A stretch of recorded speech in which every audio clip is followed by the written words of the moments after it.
Hi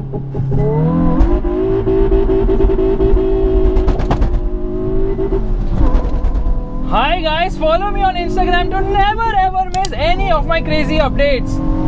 Hi guys and welcome to another vlog. I'm driving this. This is the 8th generation of the Volkswagen Golf GTI. This is the key of the vehicle, very much like a Skoda car. Lock the car, unlock the car, and this is to open the boot. It's a fingerprint magnet because of the piano black finishing, but nice key. Nothing flips in and out here, of course. Now it's a beautiful looking car, very practical and quite fast as well. This is the engine bay, the E888 engine. Insulation there, of course, and let me just shut this. Oh my god, proper 5-star rating from Euro NCAP, of course. Very safe, amazing car. Obviously it's a Volkswagen, so it has to be Volkswagen, das Auto.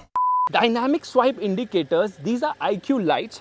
Beautiful, like really amazing. It says GTI here. In fact, the DRL merges here. On the grille also they have this DRL, which is amazing. Something like what we have seen in the latest Audi cars as well. And it has a towing hook here.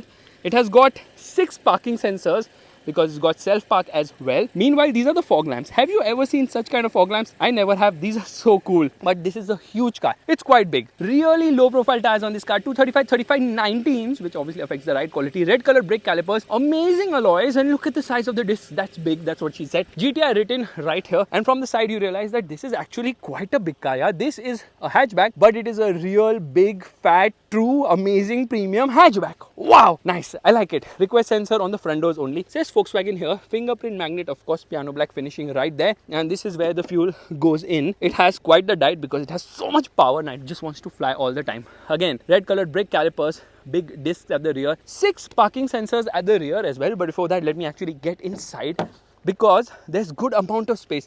Check this space. Good amount of legroom and knee room. In fact, under-thigh support is not that bad. It's not great either. Here you can keep your phone. So there are 2 pockets here. There's another pocket here. AC vents here. You can actually control the temperature from right there. 2 USB-C charging sockets as well. But because of this hump, 3 people are not really comfortable, even though the center passenger gets a head-all adjustable headrest and 2.5 cup holders here. Actually, this is for a smaller cup. So that's thoughtful. Red double stitching has been done here. That's nice. Something is coming. Go, go, go, go. Okay, dashboard is so classy. Proper VW-ness happening there, but no sunroof. And you get light placement here on the top. Handle to hold on to hook and height adjustable seat belts. Multiple airbags, of course. That's what you would expect from a car of this price. And ISOFIX child seat mounts for the front seats.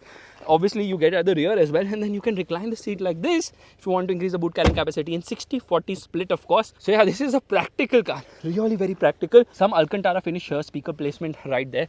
Door pockets are also big enough. Little bit of hard plastics, obviously. There you get a shark fin antenna. At the rear, you again get IQ lights, says GTI right there. 6 parking sensors, because self-park, Faisal Khan's fingers of truth. We'll stay away from the real exhaust, yeah. Thank God Volkswagen giving us real exhaust and not cheating us on that. And there you see the dynamic swipe function on the indicators. Quite cool. To open the boot, I press it like this, and there opens the boot, which is decent sized. Here you get the first aid kit. And there is no spare wheel. I think that is for the subwoofer. This is the puncture repair kit or tire inflator or whatever that is. And obviously, this is the warning triangle. Here you get a parcel shelf. Let me shut this. What is this function? It's saying something there. I don't even understand that. Rear wiper washer, of course. This car looks so beautiful now. I can't tell you in words, because it has such a planted stance and it looks really fast even when standing still. And obviously, it is classy Volkswagen at its very best. Seats are nice and comfortable at the front because these are sportier seats. Headrests are not adjustable. It says GTI here and a very GTI sort of finishing right there. Proper dead pedal right there. And if the door is not open, you can't open the hood, because I'll just show you how it happens. Similar to Audi cars, there it will not open. Now here are some controls. The interesting part is that this is obviously for the light control. Front and rear fog defogger controls are given here. That's kind of weird. Amazing switch gear quality, obviously the usual bit which you have seen in a lot of Skoda VW cars. This is lined, so it doesn't rattle anything. Steering feels nice to hold. Has this flat bottom treatment. Says GTI right there. The logo is not really visible in bright sunlight. Nice red stitching right here. This is decent size with a high visibility jacket, and of course a notepad to make a note of I don't know what. But yeah, that's about it. It's not having too many things in the glove box, which is not having a cooling function though. This continuous AC vent treatment looks quite good. 2 cup holders here. 12-volt charging socket right there. This slides ahead and behind, of course, and then there's storage space inside too. Some storage space here. Wireless charging pad and then this shuts. And if you notice, there's no golf written anywhere other than here. So that's the only place where golf is written. 2 USB-C charging sockets, Apple CarPlay, Android Auto connectivity, obviously there. Obviously it has to be wireless. Here is a shortcut to quickly get into the menu. So this is obviously for the climate control air conditioning system, and trust me on this, this is a fingerprint magnet which you can see. Air care is what? Air purifier or what? So let me get out of this. Lot of things to look into. This is obviously the navigation, which is quite slick, and then you obviously get stuff to do things with the sound system, because it gets Harman Kardon audio system in this car. And then there's assist, which is only for lane keep assist, and it will just do that. Okay, these are the various functions which are available. Driver alert system, dynamic road sign display, so it tells you speed limit is this right now and all that stuff. So that's actually mandatory right now in this country where I am right now, which is Germany. And you can also shop if you are bored. So this will take some time to load. Meanwhile, this is the instrument cluster, which has multiple views. So let me just change it right now. There is the full map view. You can decide if you want to see the G-force meter. That is obviously for the ADAS view. And the best view has to be this one, which is the GTI view with a G-force meter on the right and tells you how much power you're consuming on the left in kilowatt. Come on, we need it in HP or PS because that would work better, of course. And then you can decide what you want into the various displays. Okay, I turn on the steering heating. So this is the steering heating button. Let me turn it off, and then I can come to the side menu. Come on, work. Okay, so okay, I turned it off. It's a bit slow to respond, and again, I don't like these haptic controls. They are not that intuitive to use. Shut yourself. Okay, by mistake I keep pressing the wrong button. Oh, now I got it. It has 3 settings. So the steering heating, actually talking about this, it has got heating for the seats as well. So there are some controls here. I think seat ventilation heating might be there in this car because it has a heads-up display. Yeah, there's a heads-up display which shows you plenty of information. So the shopping thing is opened. You can go to Alexa, use Alexa to actually order something from Amazon. So all this is also there. And then it has got background lighting, which has got 64 freaking colors for the background lighting. But I think red looks the best. Or you like yellow, green, blue, whatever color you want, you can do that. That is the crazy stuff which is here. So that's nice, yeah, plenty of stuff to play around with, quite nicely done. Very slick system to operate, and the navigation also works very nicely. And this is like a one-piece unit tilted towards the driver, of course. If you notice, this is the engine start button, which is quite different. This is for the electric parking brake, and this is the gear selector, which is very much like Skoda cars. Electric parking brake is this one. This is for parking actually. So there's no P button here, and this is the electric parking brake. Auto hold function, some storage space here as well. And like assist, you can press this button to get into assist system. This is for climate. This is for the drive mode. There are 4 drive modes. I get into individual. Let's try and configure the individual. So steering, drive, engine sound, ACC, light assistance, and air conditioning are the various things you can actually change, and then you can get into the menu from here, which actually brings me to reverse, because this is the reverse parking camera. The camera actually pops out from the VW logo. Front and rear parking sensors. Self park is also there. I think it thinks we are already parked, so it doesn't really care about it right now. It shows the display here as well when you're selecting the gear and for self park. So there's so much stuff happening right there. Steering wheel is adjustable both for reach as well as rake, and that's not electronic. The horn. Oh, horn is actually nice and loud here. This is auto dimming, of course, and then light placement here on the top. SOS button, just in case you need to press that for no reason. And then you get a mirror. You get a mirror here as well, along with a light. That's about it. Quality of the dashboard, everything is phenomenal, because this is obviously an expensive car, relatively speaking. These are the controls to browse through this screen. These are for the adaptive cruise control and all those functions, and automatic headlights, automatic wiper. So these are the controls for the indicators, and this is for the wipers. Spray, oh my god, there's plenty of it, and it works really nicely. But then obviously you would expect all these features. This GTI is all about performance. So let's start driving right away. Before that, let me just press this button. We turn off the car. There it's shut, and there the car actually comes. It will tell you information about it. It's nothing new, because this is similar to what we have seen in Skoda cars, especially the Octavia, the new one. And then I turn on the vehicle. There, that's it. It says welcome to Volkswagen AG. In fact, if you notice one thing now, it also has this blind spot monitor thingy, alert warning thing. Yeah, here it blinks and tells you that as well. It says tire pressure is low, so tire pressure warning is also there in this car. It's got everything you would need. Let's start driving right away. Okay, air conditioning off. We get into drive mode. Let me get into the mode, and we put it into sport. Left foot on the brake, right foot on the accelerator, and off we go. Please turn left at the end of the road. Performance is absolutely crazy, and brakes are also very strong here. Anyways, left foot on the brake, and let me turn off the hazard first. Okay, let's try and launch it, and off we go.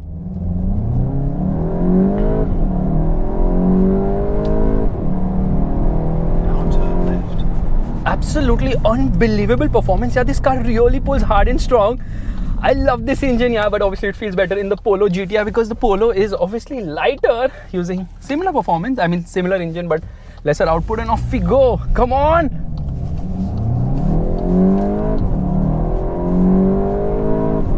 Absolutely unbelievable. This engine is so grunty, so punchy, which is really very nice. Let me get into the climate menu. I can feel a bit of air from somewhere, but anyways, we are in sport mode. By the way, there are controls here which are very difficult to operate, so you can also operate volume and all that, but some proper like shortcut buttons, but not very easy to use. And around the corners, my goodness, this car feels so balanced. There's so much grip on offer. It's very nice. What a beautiful car to drive. This is actually what a hatchback should be. Amazing performance, amazing grip, amazing engine, amazing sound. Everything is amazing except one thing, which is the ride quality of this car, because it is on the stiffer side, so it does crash through the bumps. It's not that comfortable a car in that regard, but it's very smooth. This is powered by a 2-liter TSI engine, which obviously powers a lot of Volkswagen Group cars. It's known as the E8888, and it produces... Why is this Chintu car right in front of me? Seems to be going very slow, considering what is the kind of pace this car can do. Anyways, so 2-liter engine, TSI engine of course, produces good amount of grunt. So it goes from 0 to 100 kilometers per hour in 6.3 seconds, which is quite quick. And power output is the same as the Octavia RS 245. People are having fun in that car. Anyways, this car is producing 245 horsepower and 370 Newton meters of torque, which is identical. Yeah, the buttons are very difficult to use here, so they could have been a little softer and a little bigger as well. So 245 horsepower, which is the same as the Octavia RS 245. I've been telling this in some time right now.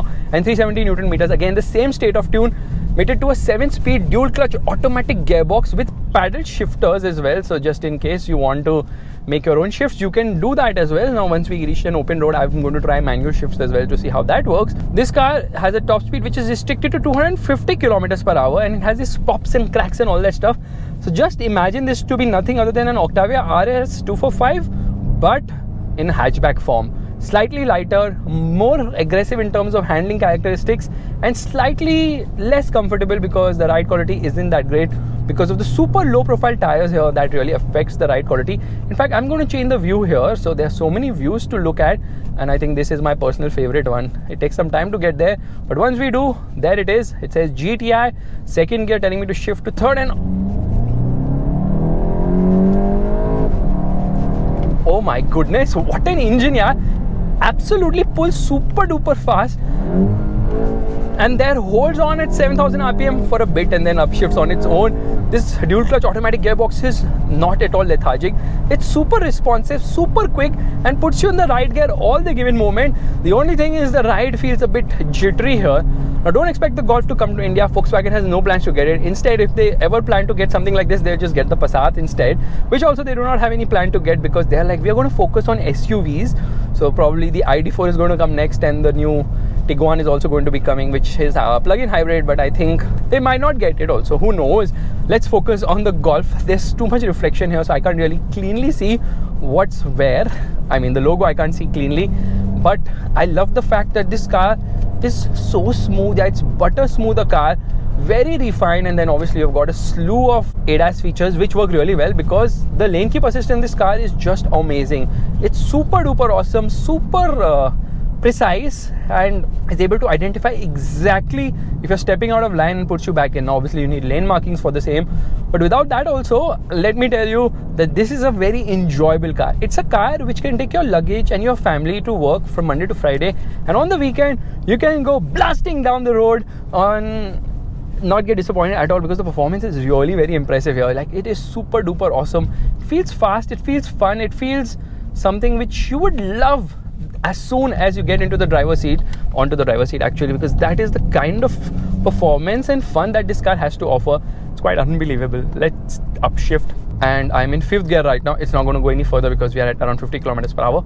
However, in 7th gear the engine will be more relaxed. Nothing, absolutely nothing beats the thrill, the sound, the feel, the way the engine builds power towards the top end of the rev range like an ICE engine car, because you know that you have to make that shift. You know which gear you should be in. Now if this was a manual, this would be even better, but the automatic is faster in terms of shift when compared to the manual any given day. And I see a de-restriction sign right ahead, which means that we can probably downshift and whack open the throttle. Now it's going to tell me exactly what speed limit is there, because the speed sign detection is very good. So it's basically 100 kilometers per hour, and we are in 7th gear. Now it's so freaking refined in 7 that you don't even realize is the engine running or not. So now we are at 100 at around 1500 RPM. This car is restricted to 250 kilometers per hour. Trust me, it can go even further because it has that kind of performance to really fly away. And I can see there's an autobahn coming ahead around maybe in 2-3 kilometers, after which we're going to go full bananas with this car. I have been looking to drive the Golf since such a long time, but I never knew I'm going to end up driving the Golf GTI, the top of the line. Actually, they have so many variants of the Golf. So there's something known as the Club Sport, there's the Golf R, and they keep launching a new variant all the given time because this is a very popular car. It sells in good numbers for Volkswagen. In fact, it is one of the top selling cars for Volkswagen ever. And when the GTI was first launched in 1976, it took the world by storm. It was very chintu mintu, but the kind of performance it offered, it opened a whole new segment for Volkswagen. That is what exactly it did. Unbelievable a car, unbelievable performance, and thinking with how you can make a car which is so athletic and performance oriented. And yeah, it's front wheel drive, but obviously it's not going to wheel spin because there's traction control, there's ESP, there's a slew of electronics in this car, which if I actually play around with, I can probably turn them off as well, but I'm really not keen on that right now because I know for a fact that this car is not going to slide here or there because it is obviously a front wheel drive. So with front wheel drives, that is a given that it's going to wash out or understeer, torque steer and all that. But this car doesn't even do that. That is the level of engineering which Volkswagen has done with this car. It's just unfreaking believable. I drove the Golf GTI on the Nürburgring. That was almost more than 2 years back, and I loved that car. This is slightly bigger, more power definitely, but the Polo is actually, I said Polo or Golf, I don't know, but I definitely drove the Polo GTI on the Nürburgring a few years back and I loved that car. This one on the Nürburgring would be as good or probably even better because of more power, of course, and nobody complains about having more power because absolute power kills, absolutely thrills, kills, whatever. Okay, let's quickly take a ride here because I can't wait to get onto the German Autobahn.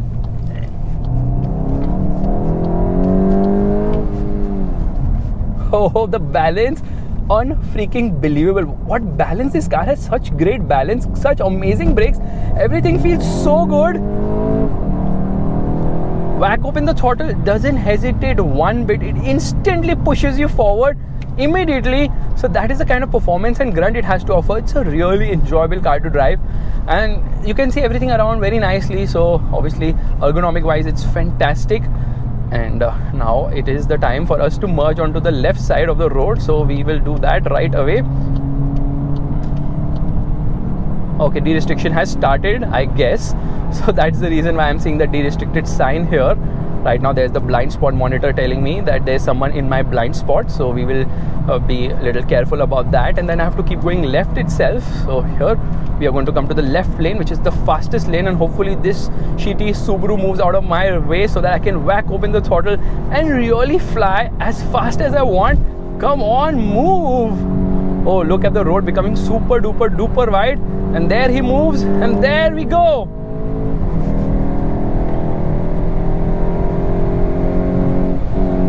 170 in no time at all. That is the kind of performance it has to offer. Come on, dude, move out. Is that a Opel or whatever shit that is? It's in my line of sight right now. If it moves, I'll whack open the throttle. Let's see if we can do 200 kilometers per hour or not, because this is the German freaking Autobahn, no speed freaking limits. And then that is where this car really shows its potential, because it just pulls so strongly. Doesn't even feel that it's going 160 kilometers per hour. That is the level of refinement and smoothness is there in this car. And this de-restriction not going to last long, but let's make the most of it while it lasts. And here we go. There, 200. Freaking crazy. What performance. 210, 220, 230, 240.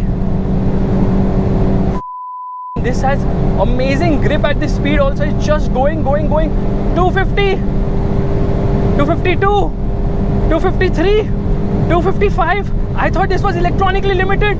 260 kilometers per hour.